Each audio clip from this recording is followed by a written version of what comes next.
Hello, YouTube model community. This is old Don Piggott. That's right, the fat man from Alabama, coming to you from Don's Garage. Here's another update on the '69 Barracuda project. As you can see, I've done quite a bit of sanding on it. I've decided I'm going to go with the turbo lump hood on this particular car for myself. Let's pull it off the stand. I had made mention in one of the past videos about, how the body looked like a stack of marshmallows on a stick. Well, as you can see here, well, maybe. Let's get a little closer. There was a little bit of light fill work had to be done right in here to blend the fender to the door, or door to the fender, as well as right in here. Again, there was a low spot. Well, there was a subtle low spot back here in the quarter, and I actually made it worse with the sanding block, so I've had to go back and rework the quarter a little bit. That is the nice thing about working with plastic and using plastic filler.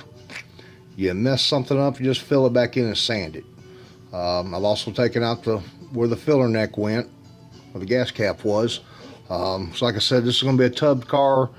The tubs will internally come in right up through here, making the gas filler neck useless anyway. Plus it helps me just to have a straighter side panel. Also, I'd mentioned about the drip rails. You can see here on a untouched kit body, the drip rail is nearly non-existent. Not to mention the fact that it's high on this side compared to this side. This side's lower.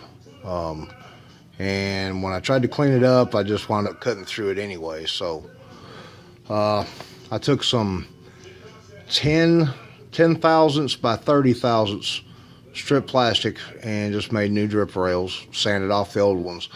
The nice thing about that is once I got them cut off, and when I went to sand the body, I was able to, basically take a block with the sandpaper around it and get the side of this thing nice and level. Because the wind wing post was kind of bowed a little bit too. It's a little thicker in the middle than it is on the top or bottom. So to set the drip rail piece in, I just took a small slither of tape, laid in underneath it, lightly laid the plastic on it. Didn't stick it real hard, but just basically to hold it in place while I took this Flexifile Plasta Weld. And brushed it along the edges and just went down the sides of it, holding it in place as I glued it. Same thing down the windshield post. Let it set up. I don't know how many hours. This glue, it is kind of strange how it works, or at least it is to me. Anyhow, I've got both sides done. I'm not real sure about the thickness, if it's still out of scale or if I need to sand a little bit more. I'll determine that once I get first couple coats of primer on it. But also, I still got this side to straighten out, but I don't think it's going to be quite as bad as the left side was. But, well, now the dogs decided to let us know a pine cone just fell in the yard. Sorry about that, fellas. Baby, that's enough. But I'll be taking the rocker chrome off, as well as eliminating the marker lights. I'll probably use decals or a piece of chrome foil to do the marker lights. Also, if you noticed, I knocked the door handle off. I'll do the same thing on this side. It's going to get door handles put back on it, but I'm going to use a set of door handles from a Revell 68, 69 Dodge Dart kit. I've got several extras laying around here. I don't really remember if I'd said a whole lot about the cowl, but you can see here where I've blended the cowl down and actually got the contour of it back and up to the windshield like it should be. As you can see on this one, you can see that step in the cowl right behind the hood scoop. I don't have a flat stock hood anymore. This is one out of the parts box. It was, as you can see, there was a major flub up in the paint, so it kind of got tossed to the side. But when we take this hood off and I'll let it fall through, you can see here, let's see if I can get it in the camera angle decent. The cowl gets very thick right at the vent area and then thins again back down here to the corners. This is just something that shifted in the dies. You know, this kit's been issued, you know, I think the first one was issued in 68, and then they changed the dies up to for the next year for the 69, and that's where they've stayed, and it's been reissued multiple times since 69.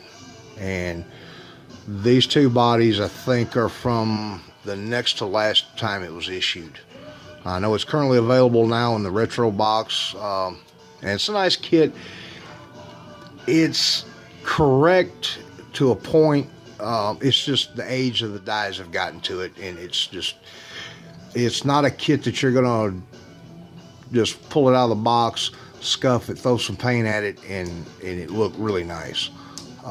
It's gonna take some work, because you can see all the, let's see if I can get it in the video here, how rough, or not rough I'd say, but wavy the trunk lid and tops of the quarters are. I mean, this thing is, it's got so many waves in it, you about need to take Dramamine before looking at this body. You get seasick with all the waves that's in it. But it's got good bones. The scale accuracy's there. One of the things that they didn't do back then is they didn't put in the line for where the fender and the cowl separate. I scribed them in this one, but I didn't get them real accurate. It should have came this point. I should have brought this back a little bit more, and then this line would have been straighter. I'm shaking like crazy, so bear with me, fellas. Let's see, it should have been more like that. I'm gonna let this slide. Hell, it's my car. It's going on my bench or on my shelf eventually. But it's shaping up to be a nice looking car. I still have the cowl hood that I also done, but I did find a problem here in my sanding and fitting. I've got too much of a gap here for my taste, so I'm gonna add a piece to the bottom to tighten up that gap, especially because I got the gap right on this side. As you can see, there's not much of a gap there, and that's the way it should be. I may need to clearance this side a little bit more to account for the paint buildup. I'll address that once we start putting primer on the car. But that's where I'm at with the Cuda project. Next, I'm gonna I'll finish up this side. I'm gonna go ahead and do a video on making a wing for the back, although this particular car is not gonna get a wing. But the way I do the wing, it will be a separate component during paint. So I'll go ahead and do a video on making a wing, how I'd fit the wing to the car, making the spill plates, everything, to give you guys an idea. Kind of maybe help point a few of you in the right direction, and that type of deal. But that's about it for the Cuda update. Well, one more thing, and I don't have the part laying out here. I'm still fitting the grill headlight combo, with having to fill these two gaps here, and the grill fits entirely too snug now. I mean, about the second coat of primer, I don't think the grill's gonna fit without clearancing it first. So, you know, in the instructions it says test fit. I swear by it. You need to test fit, just for clearance issues, lineup issues, to kind of predict what you're going to be facing next or further down the road in the build, things like that. I'm still on the fence whether I'm going to enlarge the wheel openings or if I'm just going to cut it like they did the old Hemi cars. That I'm still back and forth with. But it's not time to address that just yet anyway, but it's coming up soon. Well, fellas, I hope you enjoyed this video. If you did, please hit the like button. I'd like to thank everyone that has subscribed my channel.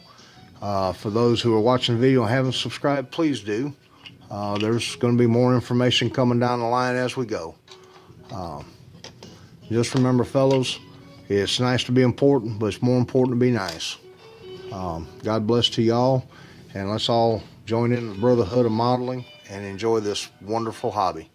Take care and have a good day. Bye.